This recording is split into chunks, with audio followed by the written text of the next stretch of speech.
صل على محمد وعلى آل محمد كما صليت على إبراهيم وعلى آل إبراهيم وبارك على محمد وعلى آل محمد كما باركت على إبراهيم وعلى آل إبراهيم في العالمين إنك حميد مجيد. أما بعد, kita sambung pengajian kita daripada kitab Perisai Sekalian Mukallaf pada muka surat 123.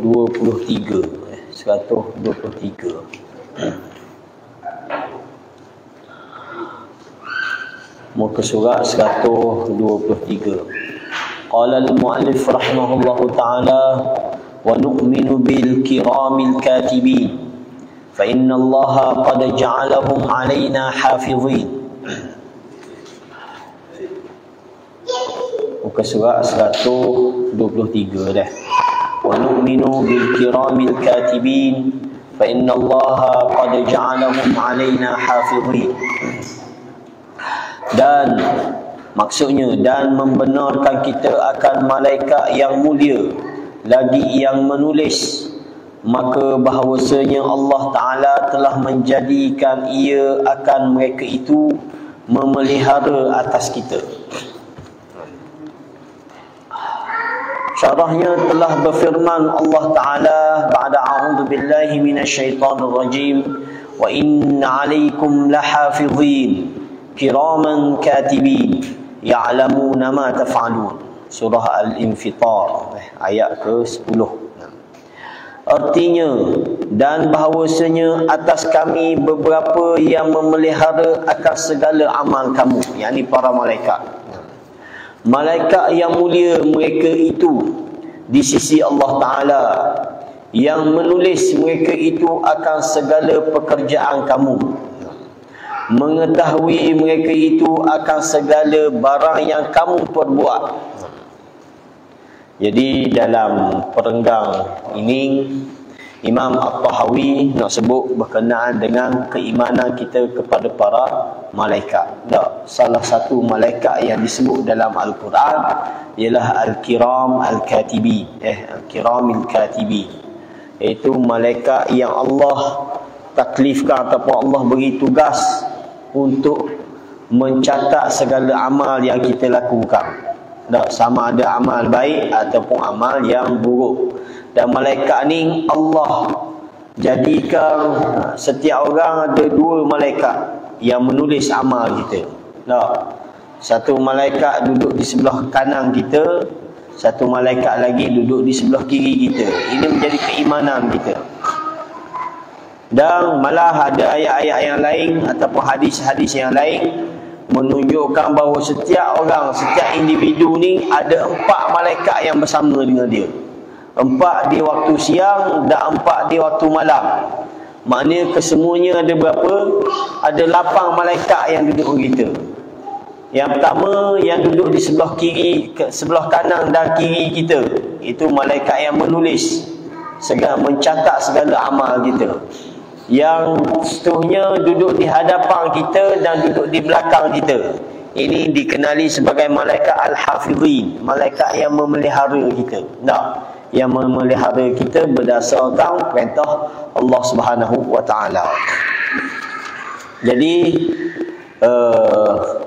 Imam At-Tahawi wari poin ini selepas daripada berbincang tentang tauhid, tentang rububiyah, uluhiyah, asma' wa sifat, tentang keimanan kita kepada Nabi, tentang keimanan kita stand kita dengan para sahabat dan seterusnya. Hari ini kita masuk dalam bab beriman dengan para malaikat.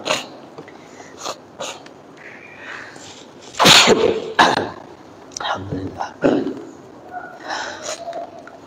Dan firmannya lagi, iz yatalaqqal mutalaqqiyan 'anil yamini wa 'anil shimali qa'id ma yalfidhu min qawlin illa ladayhi raqibun 'atid.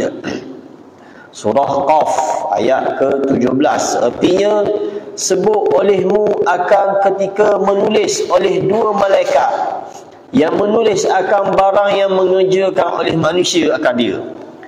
ada sebelah kanan dan sebelah kiri. Ni kita kena beriman walaupun kita dah nampak tak? Ini dalam bab keimanan kita kepada perkara gaib, perkara gaibiat, perkara yang tak nampak mata kita, tetapi agama maklumkan kepada kita tak bahawa di sisi kita ni ada malaikat yang mencatat segala amal kita. Tak miss walau satu pun perbuatan kita, tak ucapan kita ke tindakan kita, sudah pasti dia akan cetak, dia akan catat dalam buku rekod amalan kita masing-masing. Ada sebelah kanan dan sebelah kiri dua malaikat yang duduk. Tiada bertutur ia akan perkataan, melainkan pada sisinya dua malaikat yang memelihara dan dua malaikat yang hadir. Mana tak ada satu pun ucapan yang kita sebut. Nah, sepatah ucapan yang kita sebut pun pasti dia akan tulis. Nah, dia akan rekod semuanya. Dia tak ada off record. 24 jam non stop. Ada dalam hadis sebut, maknanya ada malaikat yang bertugas di waktu siang dan ada malaikat yang bertugas di waktu malam. Bertugas waktu siang dan bertugas waktu malam. Bertukar shift sama malaikat ni yang memelihara ataupun mencatat segala tindakan, segala amal yang kita buat. Artinya kedua malaikat itu bersifat dengan raqib, artinya memelihara amal. Raqib ni mana yang memerhati, muraqabah, yang perhati semua benda kita buat. Tugas dia perhati dan dia catat. Artinya memelihara amal. Dan kedua-duanya bersifat dengan hati, artinya hadir. Seperti bahawasanya malaikat yang sebelah kanan bersifat dengan kiraman dan katibin, artinya yang mulia lagi yang menulis. Demikian juga malaikat yang sebelah kiri itu juga bersifat dengan kiraman dan katibin. Bukan malaikat yang sebelah kanan itu bernama kiram dan yang sebelah kiri bernama katibin. Bukan. Sebagaimana sebahagian orang awam dia faham kiraman katibin, mana kiram alik kanan, katibin alik kiri. Bukan. Kiraman katibin itu dua sifat bagi dua-dua malaikat tu. Kiram maksudnya malaikat yang mulia. Katibin iaitu malaikat yang menulis. Maknanya sebelah kanan pun menulis, sebelah kiri pun menulis. Dan kedua-dua malaikat ni adalah malaikat yang kiram, yang mulia, yang mulia di sisi Allah Subhanahu Wa Taala.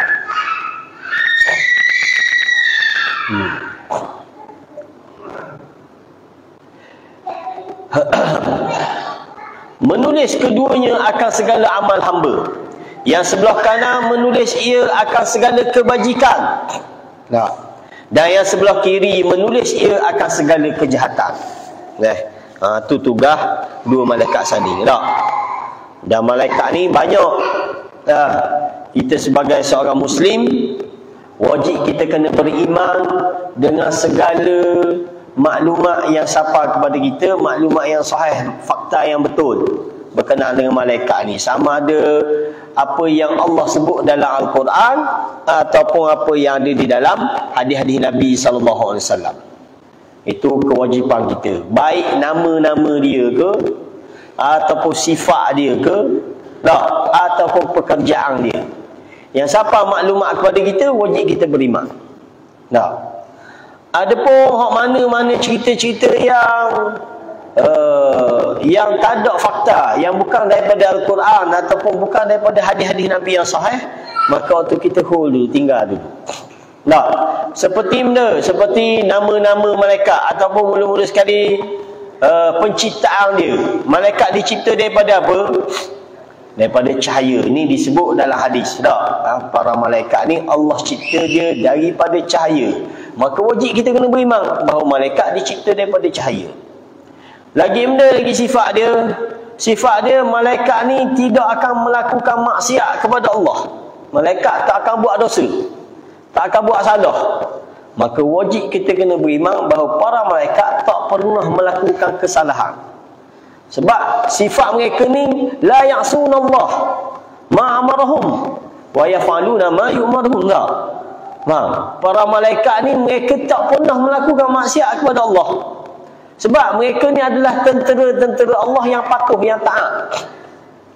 Tiba-tiba siapa ke kita cerita kata malaikat pernah buat salah. Contoh, malaikat pernah turun ke dunia, pernah minum arak dan berzina. Itu cerita yang karut, cerita yang palsu, yang direka-reka ke atas para malaikat. Sedangkan malaikat tak pernah buat salah. Faham? Tu. Kedua, nama-nama mereka, nama-nama yang sapa kepada kita seperti mana? Malaikat Jibril, Mikail, Israfil. Ni 3 malaikat utama ni, Jibril, Mikail, Israfil yang ada dalam Al-Quran. Malaikat mana lagi? Malaikat Zabaniyah. Malaikat apa lagi? Harut Marut. Tu nama malaikat. Lagi Kiraman Katibin ni, Raqib Atid. Itu sifat-sifat dia lah. Itu nama-nama malaikat. Ada pun nama-nama yang tidak sahih, seperti nama Israel contoh. Israel ni tidak sahih. Tak ada dalam hadis, tak ada dalam Quran. Ada dalam dia. Ada dalam nasyid. Nasyid Malaysia ada nama Israel. Bila Israel datang memanggil. Itu dalam nasyid kita. Tetapi dalam hadis tak ada nama Israel. Ada Mikail, ada Israfil. Dan banyak lagi malaikat lain yang Allah tak sebut kepada kita satu persatu. Sebab malaikat ni beramai sangat, banyak sangat. Nabi sebut ketika Nabi Isra wal Mi'raj, Nabi tengok di Baitul Ma'mur atas tu, tempat malaikat bertawaf di langit tu. Sekali masuk para malaikat ni berapa? 70,000 sekali masuk. Masuk untuk melakukan ibadah. Lepas tu dah mari-mari dah. Orang lain pula masuk. Mana sekali masuk 70,000 dah, bayangkan banyak mana. Kita buat kira gini lah. Setiap seorang ada berapa malaikat di kita tadi? Yang duduk dengan kita? 8 malaikat. Duduk dengan kita. Siang 4 malaikat, malam 4 malaikat. Dah kali dah manusia ada berapa juta manusia? Kalau manusia ada 10 juta, mana malaikat ada 80 juta. Sebab setiap seorang ada 4 malaikat yang duduk dengan dia. Bukan orang Islam saja ni. 4 malaikat yang duduk jaga kita, yang mencatat segala amal kita, bukan hanya orang Islam. Manusia, semua manusia. Allah letak malaikat yang memelihara depan dan belakang, malaikat yang mencatat amal kiri dan kanan. Setiap orang. Bayang mana ramai mana. Hak tu hak dengan manusia. Hak bertugas hak jaga gunung, hak bertugas hak bahagian bahagian ujang pula, bahagian mana lagi? Mana? Terlalu banyak. Maka menjadi keimanan kita, kewajipan kita beriman kepada para malaikat ni. Salah satunya malaikat yang disebut dalam bab yang kita bincang, iaitu Kiraman Katibin.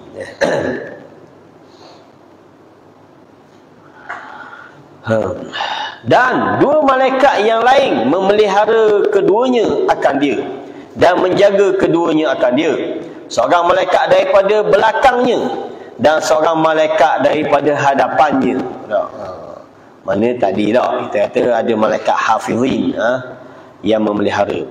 Maka seorang manusia itu antara 4 malaikat pada siang hari dan 4 yang lain pada malam hari. Ini ada dalam hadis yang Nabi sebut malaikat ni akan bertukar siang dan malam. Bila waktu dia bertukar? Waktu mana dia bertukar? Bertukar shift dia pada waktu subuh dan juga pada waktu asar. Pada waktu subuh dan pada waktu asar. Dan malaikat apabila dia bertukar shift, dalam hadis tu sebut bahawa malaikat ni akan bawa laporan dia kepada Allah Subhanahu wa ta'ala setiap hari. Setiap hari Allah akan bertanya, macam mana mu tinggalkan hamba aku tadi? Maka malaikat yang bertugas mencatat segala amal kita ni akan beri laporan, ya Allah, aku tinggalkan hamba-Mu dalam keadaan dia bersolat, dan aku datang tadi pun dia dalam keadaan bersolat. Itu dalam hadis sebut. Kalau hamba tu orang yang memelihara ibadah dia lah. Kalau tak pelihara, begitulah laporan yang dia akan sampaikan kepada Allah.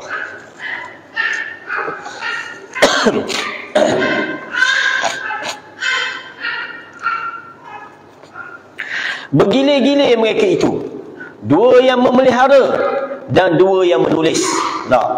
Pak malaikat ni akan bergile semua siang dan malam. Telah diketahui daripada segala nas yang tersebut bahawasanya malaikat itu menulis mereka itu akan perkataan dan perbuatan. Semua benda dia tulis. Perkataan, perbuatan, demikian lagi niat. Bukan setakat ucapan kita, bukan setakat tindakan kita, perbuatan kita dengan anggota kita. Malah para ulama sebut termasuk niat yang ada dalam hati pun dia tulis. Sebab apa? Sebab niat termasuk amal. Niat ni termasuk amal, iaitu amal bil qalb. Amal dengan hati. Dia termasuk amal.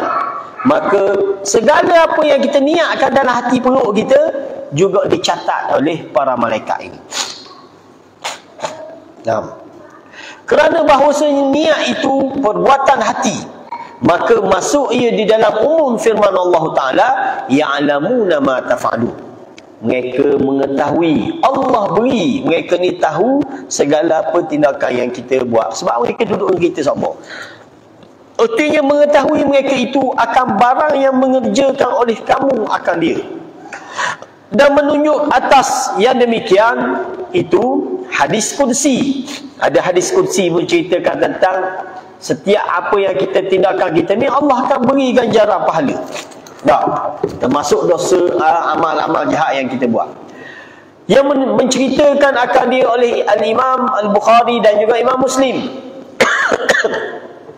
Iaitu firman Allah Ta'ala, maka barang siapa mencita-cita ia. Mencita-cita ni mana ada niat dalam hati dia akan satu kebajikan, maka tiada mengerjakan ia akan dia, nescaya menulis akan dia oleh Allah Ta'ala satu kebajikan yang sempurna. Nabi sebut dalam hadis qudsi ni, siapa-siapa yang ada niat nak buat baik, dia tak buat apa lagi, tapi dia ada niat. Nak sembahyang sunat dia pasang niat dalam hati. Tapi walam ya'malha, dia tak beramal pun, dia tak buat pun, dia niat je.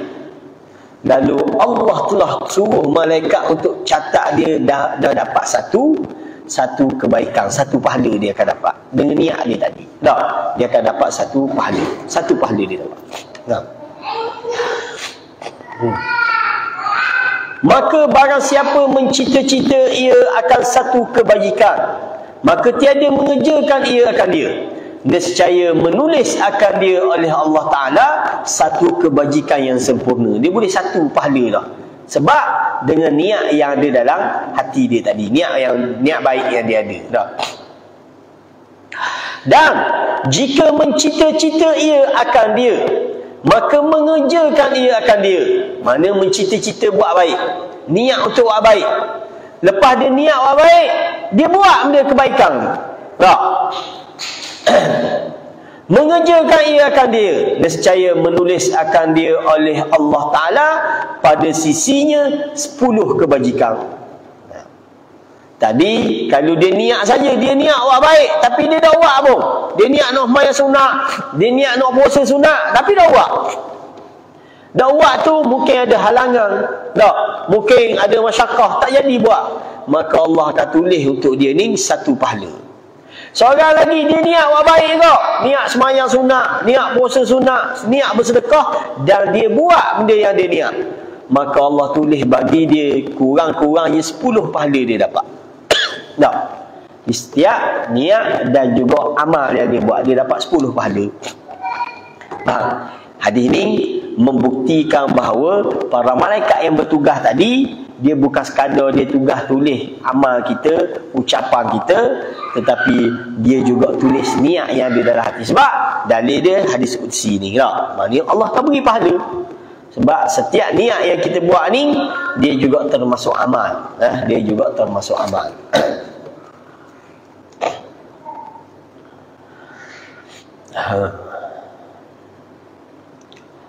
Sampai 700 ganda hingga beberapa ganda yang banyak. Malah Allah boleh ganda lagi. Amal yang kita buat ni, Allah boleh beri pahala yang sangat besar. Minimal satu niat tanpa amal, satu pahala. Satu niat dengan amal, 10 pahala. Itu minimal tak? Malah Allah boleh gandakan sehingga 700 kali ganda daripada amal yang kita buat. Itu balasan yang Allah sediakan. Dan jika mencita-cita ia akan kejahatan. Ni orang niat awak jahat pula. Tadi orang niat awak baik, ni dia niat awak jahat. Akan kejahatan, maka tiada mengerjakan ia akan dia. Nescaya menulis akan dia oleh Allah Ta'ala pada sisinya satu kebajikan yang sempurna. Dia ni niat awak jahat. Benda niat awak jahat, curi ke, nak ropok kambing orang ke, faham? Niat awak jahat, tiba-tiba tak jadi, tak terhalang dia, ataupun dia batalkan niat awak jahat dia, maka dia boleh berapa dosa? Dalam hadis kursi ni kata Allah catat untuk dia satu pahala. Niat awak jahat batal balik, Allah beri dia pahala. Nah, pahala apa? Pahala kerana membatalkan niat jahat dia. Itu rahmat kasih sayang Allah lah. Rahmat kasih sayang Allah. Orang-orang niat awak jahat, tiba-tiba dia terhalang, ataupun dia ingat kepada Allah, dia batalkan niat jahat dia, maka Allah akan beri dia satu kebajikan, satu pahala untuk dia. Dan jika mencita-cita ia akan dia, iaitu akan kejahatan, maka mengerjakan ia akan dia. Nescaya menulis akan dia oleh Allah Ta'ala kejahatan yang satu. Kalau dia niat awak jahat, tiba-tiba dia buat sungguh, maka Allah suruh malaikat tulis untuk dia berapa dosa dia dapat. Satu dosa. Faham? Satu dosa dia akan dapat. Setiap satu niat kejahatan dan melaksanakan kejahatan dapat satu dosa. Setiap niat kejahatan lalu membatalkan kejahatan tadi dapat satu pahala. Dapat satu pahala. Jadi benarlah apa yang disebut dalam hadis ini, itu semua dikategorikan amal, iaitu amal dengan hati. Itu juga dinilai oleh Allah Subhanahu wa Ta'ala. Ini antara kesan kita beriman dengan malaikat yang ada di sisi kita yang Allah ciptakan ini. Maka kita akan sama-sama menjaga, memelihara amal kita masing-masing. Sebab kita tahu, kita dah duduk seorang, ada di sisi kita, di kanan kiri kita ni para malaikat yang sentiasa mencatat amal kita. Baik amal itu berupa ucapan kita, ataupun amal itu berupa tindakan anggota tubuh kita, ataupun amal itu berupa niat di dalam hati kita masing-masing. Wa qala al-mu'allif wa nu'minu bi malakil maut al-muwakkali bi qabdi arwahil alamin. Dan juga dalam bab beriman dengan para malaikat ini, kita juga membenarkan kita akan malakul maut. Dalam Quran baik, dalam hadis baik disebut malakul maut. Dia tak sebut nama Israel. Dia tak sebut nama Israel. Maka nama Israel kita kata tidak sahih. Tidak termasuk benda yang menjadi kewajipan untuk kita beriman, kecuali ada dalil yang datang mengatakan ini nama malaikat. Begitu juga di alam Melayu ada senama yang famous, nama malaikat. Ni negara Arab pun tak ada nama ni. Tak pernah dengar itu nama malaikat 44. Tak pernah dengar. Di Indon ada tak? Tak hilang. Tak ada. Ni di Malaysia saja ada malaikat ni. Dipanggil malaikat 44.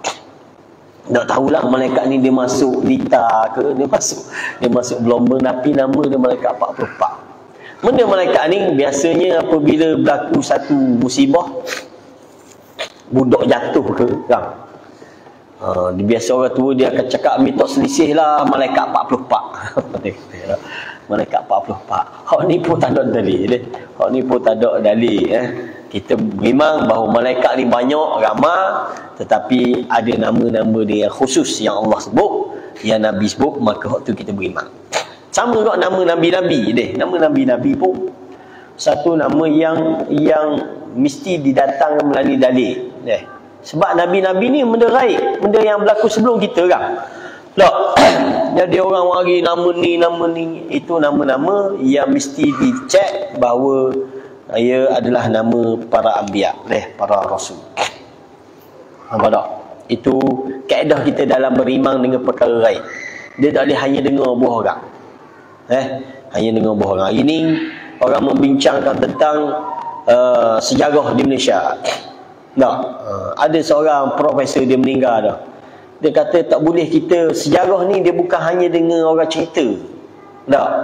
Orang cerita tak jadi sejarah lagi. Dia kena dengan fakta. Tak? Ada fakta, ada kajian, barulah dia jadi sejarah. Kalau sekadar orang ni kata, orang tu kata, antara benda yang dia bincang tentang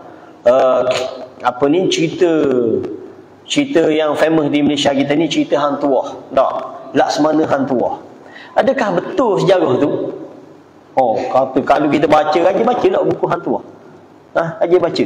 Nak kisah Hantuah ni begini kan. Tu kebanyakan hanya cerita. Orang cerita. Jadi orang cerita ni kadang-kadang dia ada tokoh tambah. Tak? Dia ada tokoh tambah. Tokoh tambah tu tak jadi sejarah. Jadi kita tak boleh. Kita tak perlu berbangga dengan cerita yang tokoh tambah. Sebab dia bukan sejarah pun. Faham? Maka kita kena. Tu hak baru alam Melayu dah. Kalau cerita yang berkait dengan agama, berkait dengan nabi-nabi, berkait dengan malaikat, lagi-lagilah kita kena tapis. Tak boleh kita hanya dengar, kita baca dalam Facebook, kita baca dalam WhatsApp, kita pun percaya ni sejarah kita. Ni ada orang dakwa macam-macam. Kata Rom belajar buat kapal dengan orang Malaysia lah. Dia kata waktu terbaru pula dengar Cape Verde dia dengar. Dia kata Siti Khadijah tu orang Malaysia. Jeng tu. Parut kata tak. Ni benda-benda yang dakwaan lagu ni. Dakwa ni semua orang boleh dakwa. Sebab tu Imam Muslim dalam mukaddimah kita ada kitab sahih dia wari satu kata-kata ulama tak, kata-kata tabi'in. Al-isnadu minad din. Dia kata tak, al-isnadu minad din. Iaitu kata Abdullah bin Mubarak tak. Al-isnadu minad din. Laula al-isnad laqala man syaa ma syaa. Sanad susugalo ilmu ni, sanad sandaran ilmu ni kita ambil mana, dia termasuk perkara penting dalam agama. Al-isnadu minad din dia kata. Sanad ilmu ni dia adalah benda yang besar, benda yang penting dalam agama. Laula al-isnad, kalaulah tanpa sanad ni, mana kita tak tahu sumber mana kita ambil, laqala man syaa ma syaa, maka siapa sahaja boleh bercakap dan dia boleh bercakap apa sahaja yang dia nak cakap. Macam tadi ya. Dulu kita pernah dengar kata Nabi Adam pernah mari ke Gunung Jerai lah. Nabi Adam pernah mari ke Malaysia. Sahabat pernah sapa lah. Macam-macam dakwaan. Ini dakwaan. Bila siapa-siapa yang mendakwa, dia mesti datangkan fakta. Tak?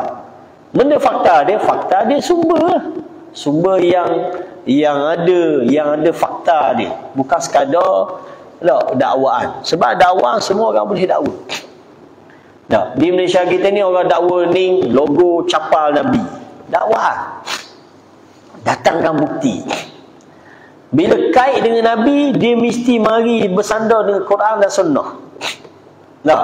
Gitu kaedah. Faham? Tak sama. Ada orang dia samakan logo capal Nabi ni sama dengan logo sekolah kita. Sama dengan logo Petronas. Dia kata tu pakai logo madrasah tak apa pula. Pakai logo capal malah. Kena beza kita kata. Logo madrasah ni dia tak ada kaitan dengan agama.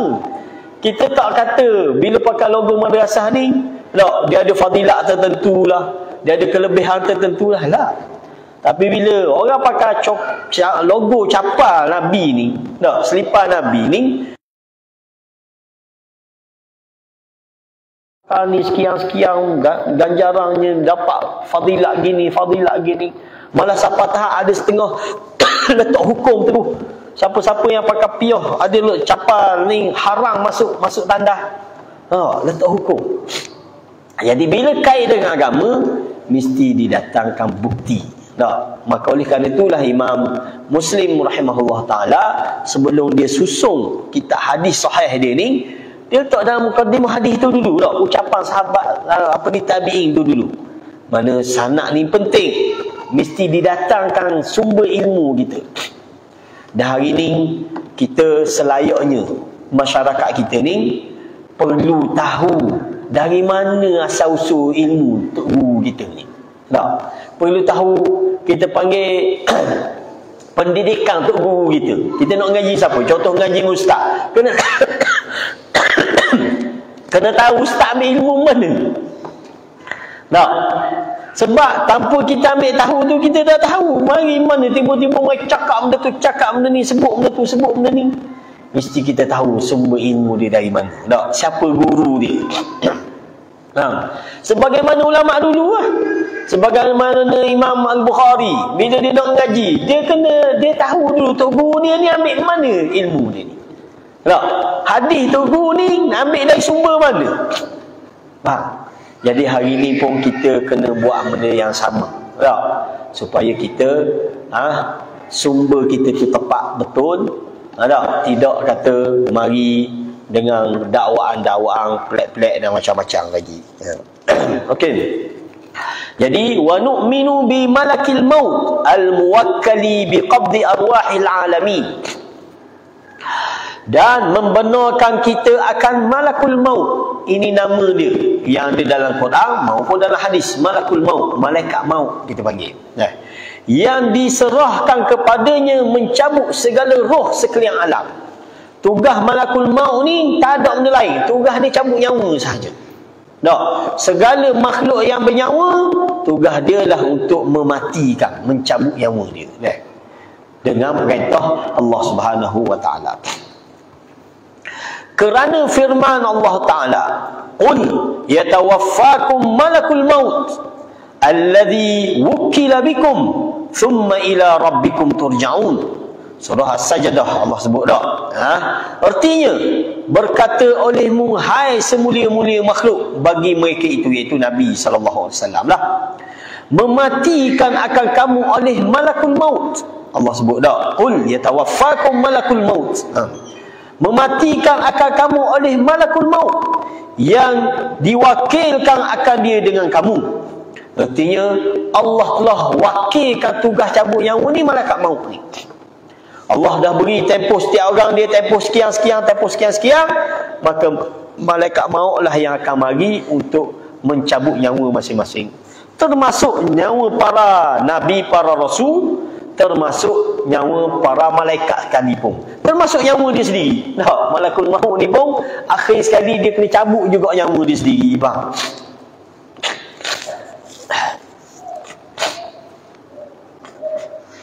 Okey.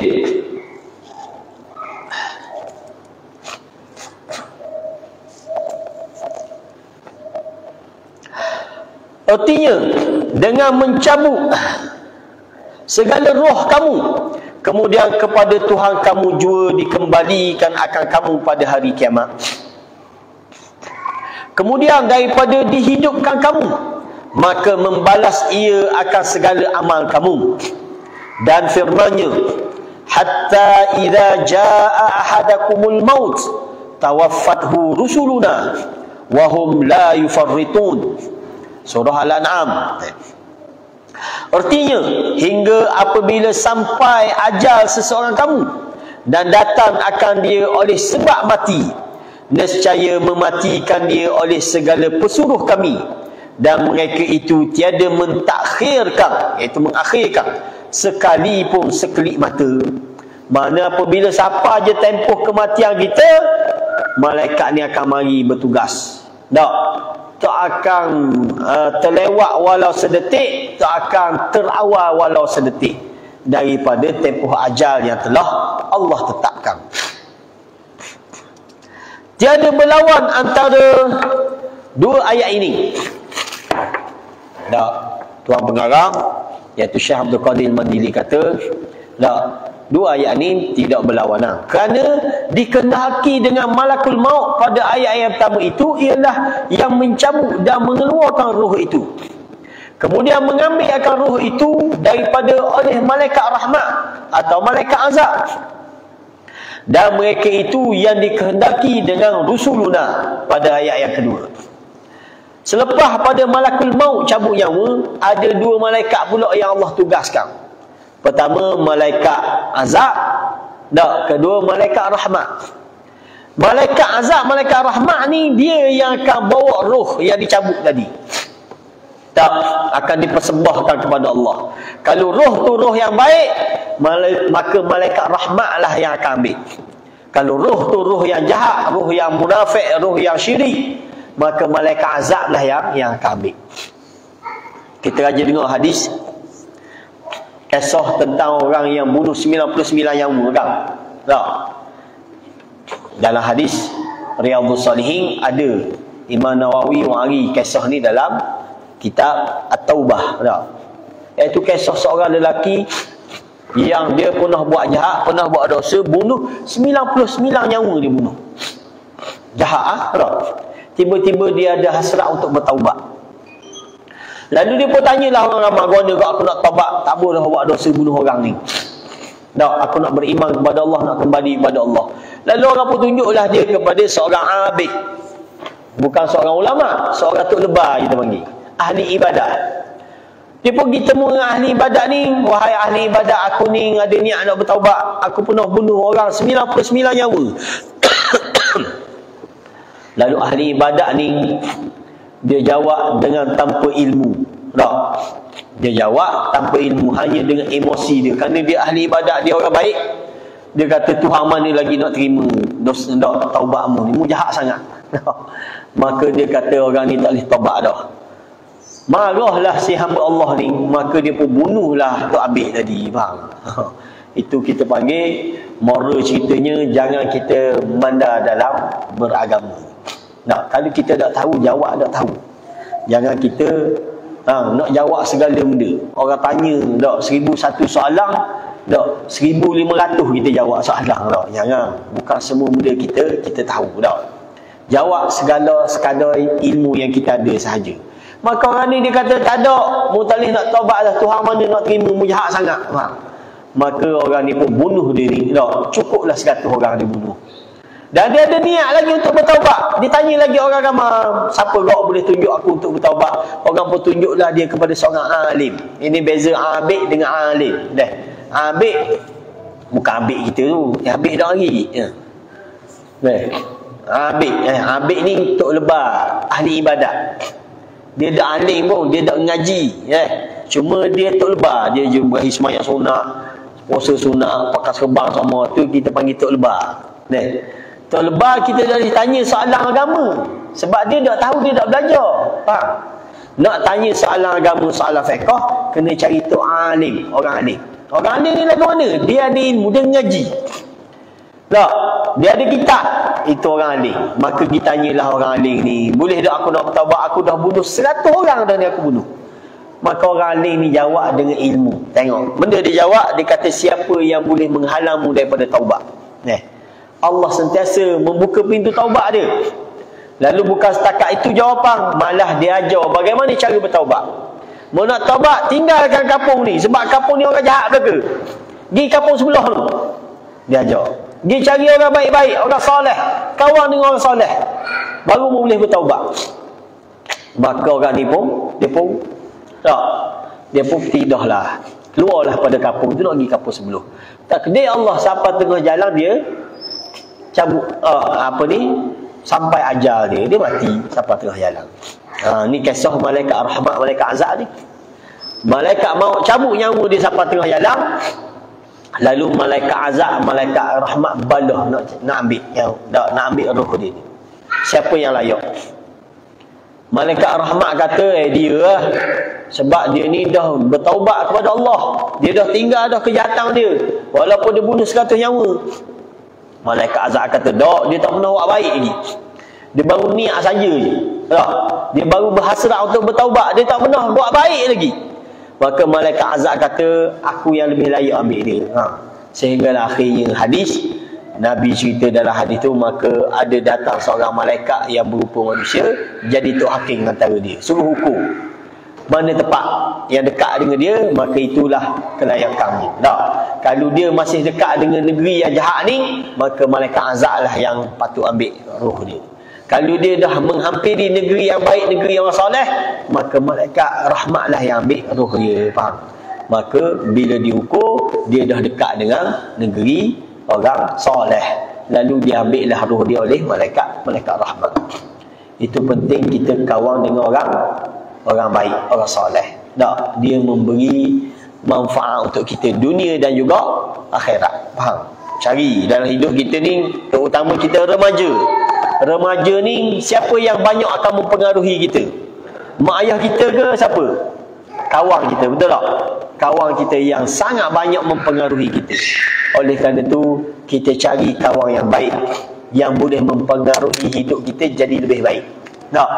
Gimana pun kita duduk di madrasah ke, kita balik kampung ke, kita esok-esok kita bekerja ke, tak? Pastikan kita cari kawan yang baik. Mana kawan yang baik ni? Kawan yang soleh, yang bila kita duduk dengan dia, dia ajak kita buat benda baik, dia ajak kita beramal soleh. Ni kawan yang baik, boleh kita kawan. Ustaz masa belajar di amal tu, kaedah mudah untuk kawan dengan orang ni lagu mana? Zaman belajar tu, cari orang yang jenis kaki sejik.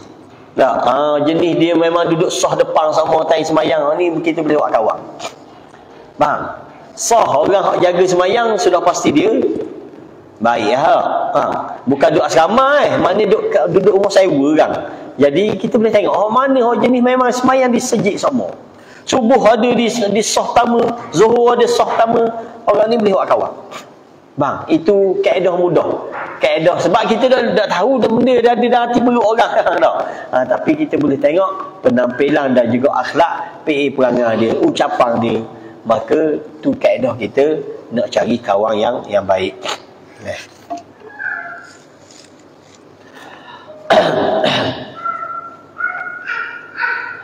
Kemudian mengambil akan roh itu daripadanya oleh malaikat rahmat atau malaikat azab. Setiap roh ni, dua malaikat ni pula akan bertanggungjawab untuk akak roh ni.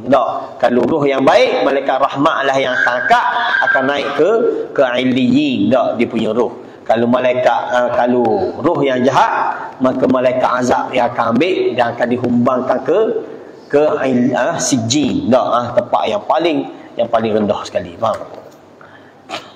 Dan mereka itu yang dikehendaki dengan rusuluna pada ayat yang kedua.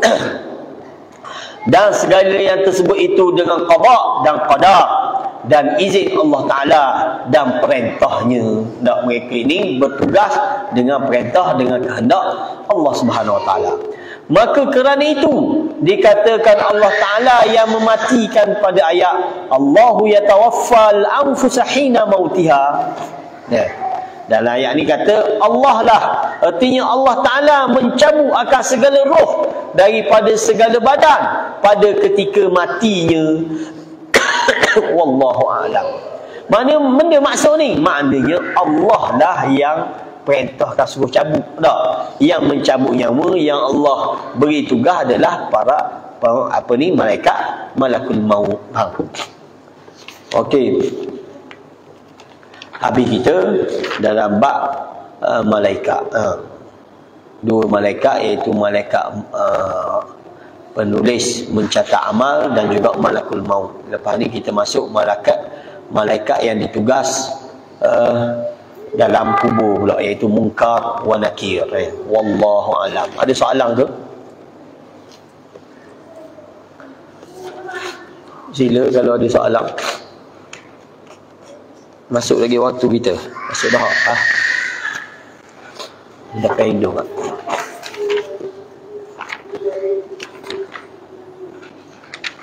Kita sambung semula, lepas balik Yaman lagi lah, insya-Allah. Subhanakallahumma wa bihamdika asyhadu an la ilaha illa anta astaghfiruka wa atubu ilaik. Wassalamualaikum warahmatullahi wabarakatuh.